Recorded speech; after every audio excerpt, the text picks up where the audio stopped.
High school boy football look this season. People them ready, you know. Alright then, pick up, manning cup. Oliver your shield, you make we link up. We watch the Champions Cup, Ben Francis Walker Cup. Which team are win the championship this season? Yo, Issa, wonder if a school I go finish the league and beat now.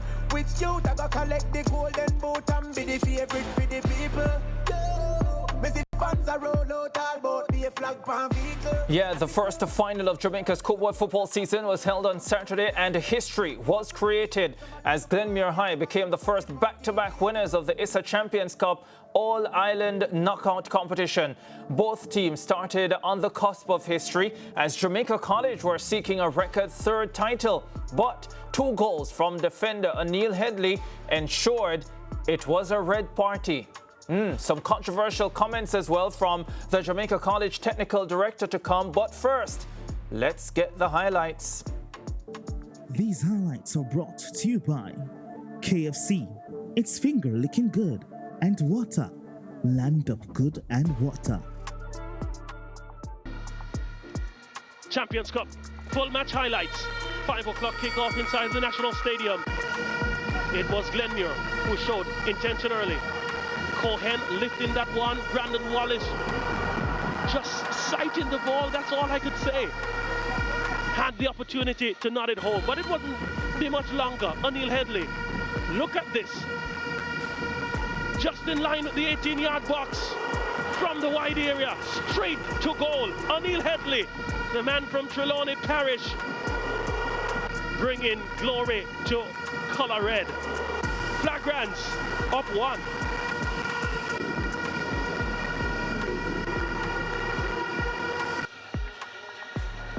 .32nd minute.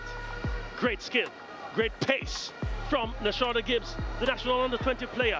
Get it in the area nicely, didn't do it nicely. Neither did Jason White, but the Marley King did. He came on as a substitute and brought Jamaica College back level.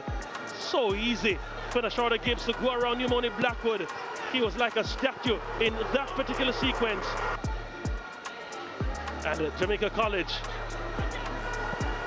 making full use of that opportunity. Marley King on hand from the 6-yard box. Justin Murray beaten on that occasion. They loved it. He loved it. I am that man, he said. Second half action. Look at this. O'Neill Headley! Call his name again and again and again.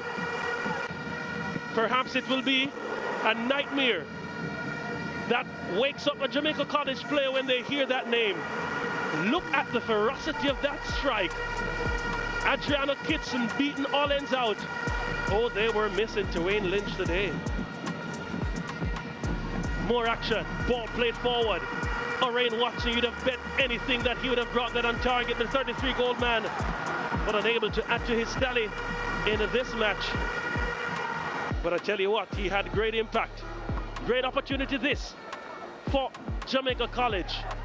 Justin Murray inexplicably missed that one, and Bennett played it in the path of, looks to be Dante Logan, and it went over. 90th minute, Naren Allen, lovely ball for Watson. 1, 2, turn on the afterburners. That's pace. Donald stood, struggled to keep up with him, whipped it across. Dunstan Cohen took his time, and then he took Dante Logan to the cleaners. Look at that easy evasion. He left it for Naren Allen. And the national under-17 player made no mistake. 3 goals in 3 matches, in consecutive matches for Naren Allen in the Champions Cup. Oh, he loves this competition. Here's another look at it. Oh, wonderful skill. He made some amazing runs all afternoon, did Cohen. Logan won't like this memory. Naren Allen will. They loved it. Confirmation. It was all over. Those highlights are brought to you by KFC, it's finger licking good, and Water, land of good and water. Yeah, Glenmuir High back-to-back winners of the Champions Cup. All right, let's now go to JC's technical director, Davian Ferguson, who took a jab at the organizers, the Inter-Secondary School Sports Association, ISA. I didn't think we'd lose the game today. We think we lost the game before today, for sure. We tried, we fought. They gave us best as they have. And such is the game. At the end of the day, congrats, I said to Glenmuir, I think they played an excellent game. We know the quality that they had. The first 2 goals, we know that that was how they were going to score, if they're going to score, from set pieces. Our keeper gave his best. At the end of the day, as I said, congrats to Glenmuir, but congrats also to Issa. As expected, Glenmuir's coach, Andrew Peart, well, he was delighted with the outcome. It's a special feeling for us. It's sort of some level of ambivalence because, yes, while we have won now, at the end of the game, we're thinking about Wednesday based on the tight schedule that we have and having to travel home and then recover and all of that. But that doesn't put a damper on what the boys have achieved. And Wednesday, of course, will be semi-final action in the Issa da Costa Cup competition. All right, Dwight Jeremiah was on commentary to witness the happenings, and he joins us via Zoom. And before I even get him in on this conversation, we do want to say congratulations to our analyst. He's earned his name, the prediction guru, J. Williams, not only predicting correctly that Glenmuir would win, but the specific 3-1 scoreline as well. So big up to him. You know, I'm not going to say that. Moving right along. Dwight Jeremiah, how are you doing today, my friend? I'm doing good, and I see that you put yourself in a spot to make sure that you come and give him his credit after all the beating that you've given him over the time. Well, I haven't given him any beating. I mean, he's just gotten it wrong. He beats himself, but this time he was spot on. So, you know, give to Caesar what is due unto Caesar. But Dwight Jeremiah, let me start here. Not even with the football, but with the comments made by Davian Ferguson. How do you suspect that the Inter-Secondary School Sports Association will take those comments? Congratulations, Glenmuir. Congratulations, Issa. What say you? Wow, did he freeze? He didn't expect you to actually say that. Don't apply, sure. I think we have him back. Do we have you back, Dwight? You apologize Yes, I'm on the here. Zoom. I please. thought you ran away from the question. I probably want to, but no, I think I'm not sure. I know I saw him in some conversation with the president of ISA after, along with probably another vice president, but I don't know, maybe they'll turn a deaf ear to that one, in that he may have a get-out clause to say what he didn't say directly what he was speaking to, but we could all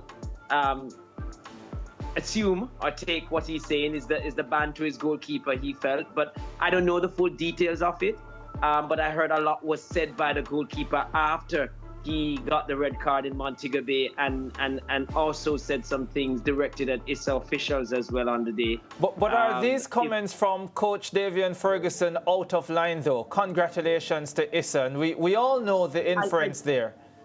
Yes, yeah, and I think, if I may say specifically or bluntly, yeah, I would think so, because it's the nature of it too. It's schoolboy football, and if the player acted out of order in terms of his mannerism, then you don't want to, as the coach, suggest that it's all about winning, but it's all about a holistic development of the players. And yes, probably would have preferred him being a little bit more gracious in defeat, and if anything, to make those comments behind closed door, but not with a mic and camera in front of you.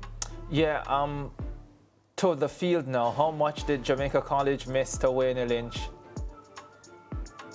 Maybe on the first goal, I think, because that was directly from a service in the box. I don't think Edley was definitely going for goal.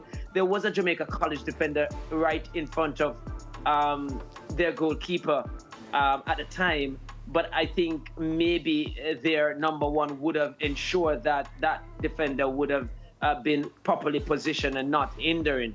But Kitson, I think, on this goal, yes, just as Edley serves, and yeah, I think Kitson has to come for that one, has to make some movement towards the ball, and yeah, he knew that immediately after that was conceded. So maybe at that point, I felt but on the other two goals, might be the free kick, the second free kick. I think, it's all about reflex. I'm not sure he would have been able to react in time to stop that second goal from Headley. But the first one for sure, this one, the wall parted, and that would have made it difficult for any goalkeeper because they would have expected the wall to do a job, to jump, to deflect, and they would be guarding the other side of the goal. I think the wall parted and would have made it more difficult. The pace of it, even if you were standing there as a goalkeeper, would be difficult to react to in time, let alone be the other side and your wall expected to protect the other side of the goal. So I felt even with Lynch in there, that would have resulted in a goal. And the third one was with a lot of traffic in there. Maybe he said he probably would have gotten something on it, but I feel the first goal, but the other two goals, not quite sure that he would have been able to prevent those. Here is the third one with Watson going down and switching inside, because Watson looked as if he was going to gather as well, and that could easily put off any goalkeeper. And then the shot coming in from Allen after that didn't have a lot of pace, but in the end just might be undone because the goalkeeper at that time was unsighted a little bit by the defenders in front of him. But some would say he could have done better, but that's all in hindsight. I think it was more than just the goalkeeper missing for Jamaica College. I felt in the early part of the game they were quite good and they started on the front foot. They just did not hurt Glenmuir at the time when they were causing them to suffer, and I think that's the let-off for them. At the first 20 minutes, 25 minutes of the game, I felt Jamaica College had the upper hand, but just did not test Maureen goal enough, and I felt that is where they lost the game. Would you say, Dwight, that a 3-1 scoreline was a proper representation of what actually took place on the pitch? I would say 2-1 probably would. That first goal, like I said, the goalkeeper could have done better, and because Jamaica College, they had the upper hand in that first stanza of the game, Glenmuir took a while to work it out. Even in his interview, Andrew Peart said he had to try and deal with the movement of Howell because they were really pushed back, and Jamaica College were getting a lot of joy atop the 18-yard box. But like I said, they just didn't test Murray enough. And that was down to Jamaica College and having pretty more sharpened edge in attack you'd want. They were pretty blunt in that dominant period, and that's where I think they lost it. But 2-1 probably would have been a fair result, but they still would have lost the championship. All right, thanks very much, Dwight Jeremiah. Pleasure speaking with you as always, and great job on commentary alongside Dean Smith on Saturday. You both did an excellent job. It was a great listen. So congrats. Thanks, Maud. Congrats to Dwight Jeremiah, and take care. All right, thanks. All right, Dwight Jeremiah there. By the way, Glenmuir will be back in action on Wednesday. They play Garvey Maceo in the semi-finals of the Da Costa Cup. The Manning Cup semi-finals will be played on Tuesday. Jamaica College will be up against St. Catherine High School. That one will be live on SportsMax 2. It will be on SportsMax YouTube. It will be on Scene TV as well, with the pre-game starting at 3:30 p.m. Jamaica time. That's 4:30 ECT, to be followed by the second semi-final between Hydel and Kingston College. That one also live on SportsMax 2, SportsMax YouTube, and Scene TV at 6 Jamaica time, 7 ECT. So ensure that you tune into that. We're really at the business end of the schoolboy football season in Jamaica and also in Trinidad and Tobago as well, which is the perfect time to give you a reminder to send us your top 10 players of the season in both the boys and girls divisions of the Trinidad and Tobago Secondary Schools Football League. Send your list to our WhatsApp number. That's 876-564-7661. 876-564-7661. Let's take a break. We'll be back. Yes, sir. My schoolboy football look this season. People, them ready, you know. Alright then, link up, Manning Cup, Olivia Shield, you make we link up. We watch the Champions Cup, Ben Francis Walker Cup, which team are win the championship this season? Yo, Issa, wonder if a school I go finish the league and beat now. Which youth I go collect the golden boot and be the favorite for the people?